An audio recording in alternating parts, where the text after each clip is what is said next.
ابھی فافن نے جو کہ free and fair election network ہے اس کی انہوں نے اپنی ایک رپورٹ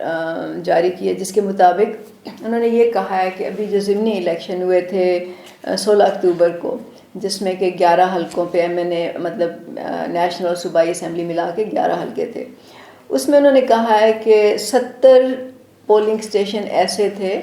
جہاں پہ کہ عورتوں کی مطلب ووٹرز کی تعداد عورتوں کی اس میں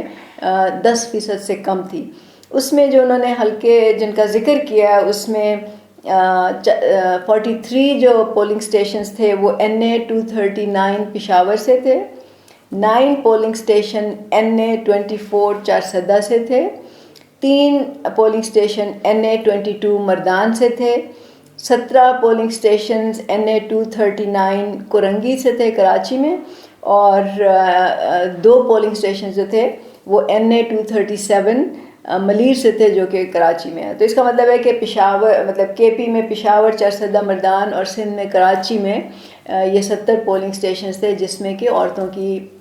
پارٹیسپیشن جو تھی ووٹرز کے حساب سے وہ 10% سے بھی کم تھی۔ اب جو الیکشن ایکٹ تھا 2017 کا، اس کے مطابق اگر 10% سے کم تعداد ہو ووٹرز کی کہیں پہ بھی تو الیکشن کمیشن پابند ہے کہ وہ وہاں پہ ووٹنگ دوبارہ کرائے۔ تو فافن نے یہ کہا ہے کہ اس کا کسی نے نوٹس نہیں لیا اور الیکشن کمیشن نے بھی اس کو اگنور کر دیا ہے، اور یہ ایک بریچ ہے اس کی الیکشن کمیشن ایکٹ کی،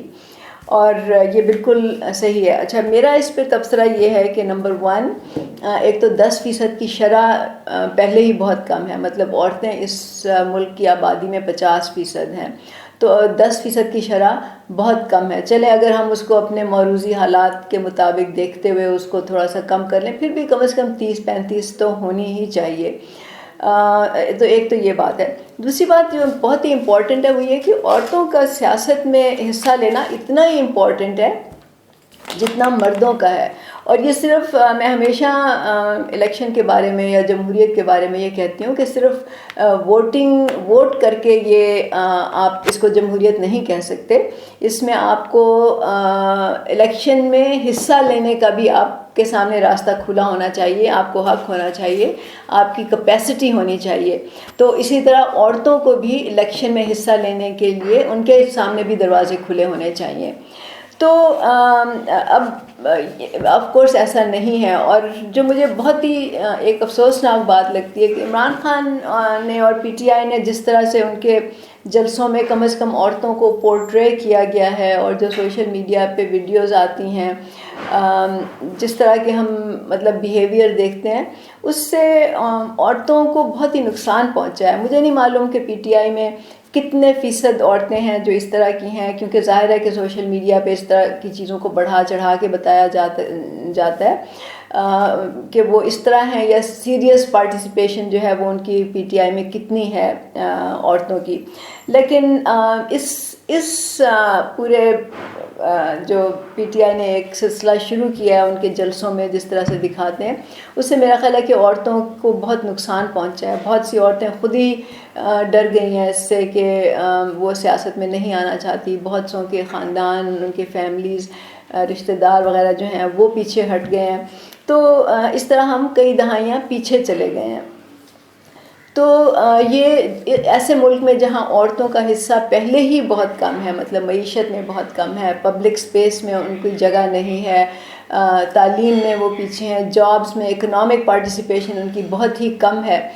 ایسے ماحول میں بجائے اس کے کہ اس کو انکریج کیا جاتا، ہم اس کو ڈسکریج کر رہے ہیں اور ہم اس کو پیچھے کی طرف لے کے جا رہے ہیں۔ تو برابری پارٹی پاکستان جو ہے، ہمارا موقف یہ ہے، اور ہمارا عورتوں کے حوالے سے ہمارا پروگرام یہ ہے کہ 3 چیزیں ہیں جس کا عورتوں کو بالکل حق ہے۔ نمبر 1، ان کو تعلیم کا حق ہے کہ وہ جہاں تک چاہیں وہ تعلیم حاصل کریں، اگر وہ چاہتی ہیں تو ان کے سامنے کوئی رکاوٹ نہیں ہونی چاہیے۔ دوسرا یہ کہ اگر وہ جاب کرنا چاہتی ہیں، اپنا روزگار خود کمانا چاہتی ہیں، ان کو بالکل حق ہونا چاہیے کہ وہ یہ کام کریں، کیونکہ فائنینشیل انڈیپینڈنس یا معاشی آزادی یا معاشی خود مختاری جس کو کہتے ہیں، اس کے بغیر انسان کی عزت نفس اور خود اعتمادی بہت سفر کرتی ہے، بہت اس پہ امپیکٹ ہوتا ہے، وہ نہ صرف انڈیویجولس کی بلکہ قوموں کی بھی۔ آپ کے سامنے ہے پاکستان کا کیا حال ہے، جب ہم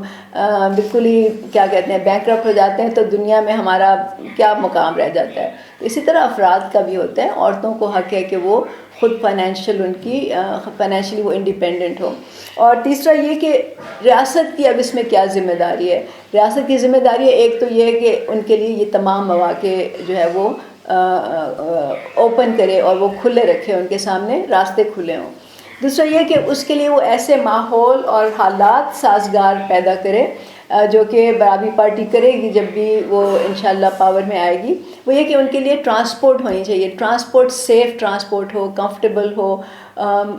تاکہ عورتیں جو ہیں وہ آرام سے اپنے کام، نہ صرف کہ کام کی جگہوں پہ بلکہ ان کو کہیں اور بھی جانا ہو تو وہ ڈیپینڈنٹ نہ ہو کسی پہ۔ اس وقت میں دیکھتی ہوں کہ عورتیں جو ہیں گھر کے چھوٹے چھوٹے بچے، آج بھی میں ابھی ڈرائیو کری تھی، چھوٹا سا بچہ ایک بائک چلا رہا تھا اور اس کے پیچھے شاید اس کی مدر ہی بیٹھی ہوگی اور اس نے ایک اور چھوٹا بچہ ہاتھ میں پکڑا ہوا تھا۔ وہ بچہ میرے خیال جو بائک چلا رہا تھا وہ شاید 10-12 سال کا ہوگا، جو کہ بہت ہی خطرناک بات ہے۔ تو عورتوں کو موومنٹ کرنے کی آزادی ہونی چاہیے، کیونکہ اگر آپ موو نہیں کر سکتے تو اس کا مطلب ہے کہ آپ جو ہے آپ کی مطلب آزادی نہیں ہے، آپ کہیں نہ جا سکتے ہیں نہ آ سکتے ہیں، آپ بس ڈیپینڈنٹ ہیں کسی اور پہ۔ تو ایک تو ریاست کو ٹرانسپورٹیشن جو ہے وہ پرووائڈ کرنی چاہیے جو سیف بھی ہو، کمفرٹیبل بھی ہو اور کنوینئنٹ بھی ہو۔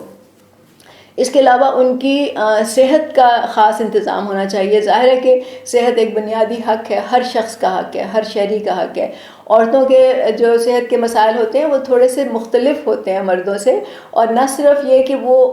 ان کے اپنی ذات سے ان کا تعلق ہوتا ہے، لیکن کیونکہ عورتیں جو ہوتی ہیں وہ پھر مائیں بھی بنتی ہیں تو ان کی جو صحت ہوتی ہے اس کا اثر نیکسٹ جنریشن پہ بھی پڑتا ہے۔ مطلب جو ماں کی صحت ہوتی ہے اس کا جو آنے والا بچہ ہوتا ہے اس کی صحت سے اس کا ڈائریکٹ تعلق ہے۔ تو جب تک ماں صحت مند نہیں ہوگی ہم نہیں سمجھتے کہ ہم ایک صحت مند نئی جنریشن کو جنم دے سکتے ہیں۔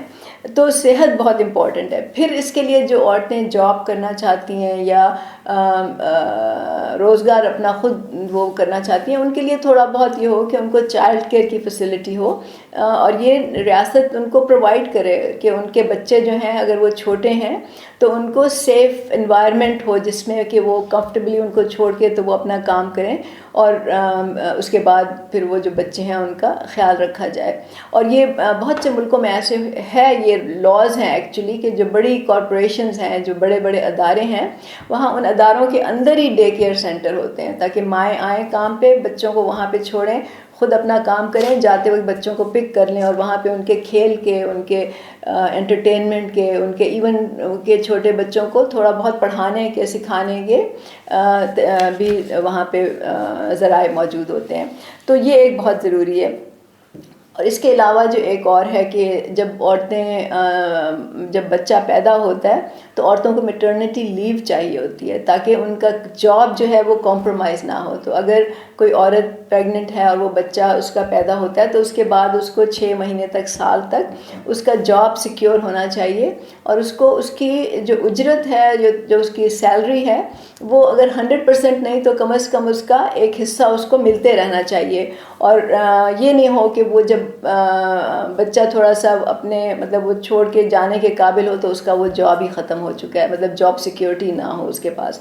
تو یہ بہت ضروری ہے۔ اور سب سے امپورٹنٹ جو بات ہے میرا خیال ہے ریاست کی ذمہ داری ہوتی ہے کہ وہ جو سوشل مائنڈ سیٹ ہوتا ہے لوگوں کا اس کو وہ چینج کرے۔ اس کے لیے اس کے اویئرنیس پروگرامز ہوتے ہیں، اس کے لیے آپ کو لوگوں کو سکھانا پڑتا ہے، سمجھانا پڑتا ہے، آپ کو پبلک ایجوکیشن جو ہے وہ اس کے ذریعے عورتوں کے رائٹس کو پروموٹ کرنا پڑتا ہے۔ ابھی آپ نے دیکھا کہ سعودی عرب میں حالانکہ عورتوں پہ بہت سخت پابندیاں تھیں، مطلب وہ ڈرائیو بھی نہیں کر سکتی تھی وہاں پہ، لیکن جو ہی ابھی جو پرنس سلمان ہیں وہ آئے ہیں تو انہوں نے آ کے ڈرائیونگ کی بھی اجازت دے دی ہے، اور بہت بہت سی اور انہوں نے راستے جو ہیں عورتوں کے لیے وہ کھول دیے ہیں. تو ریاست کے پاس یہ ذمہ داری بھی ہوتی ہے اور اس کا حق بھی ہوتا ہے اور اس کے پاس کیپیسٹی بھی ہوتی ہے, اتھارٹی بھی ہوتی ہے کہ وہ یہ کام کر سکے. تو سوشل جو ہمارے کانسیپٹس ہوتے ہیں, بیانیے ہوتے ہیں, نیریٹیوز ہوتے ہیں, وہ پیداوار ہوتے ہیں ایک مائنڈ سیٹ کی, اور اس مائنڈ سیٹ کو اگر وہ زمانے کے ساتھ ساتھ وہ نہ بدلے تو وہ معاشرہ آگے نہیں بڑھ سکتا. تو اس لیے یہ ریاست کی ذمہ داری ہوتی ہے کہ وہ نئے خیالات کو, نئے جو طریقے ہیں ان کو وہ پروموٹ کرے اور انکریج کرے لوگوں کو کہ وہ نئی چیزیں سیکھیں اور نئے جو دنیا میں جو کچھ ہو رہا ہے اس کو وہ ایکسیپٹ کریں. عورت کی برابر کی شرکت سے کوئی ملک, کوئی قوم ترقی نہیں کر سکتی. یہ ایک اٹل فیکٹ ہے اور یہ ہمیں سب کو سمجھ لینا چاہیے. بہت شکریہ.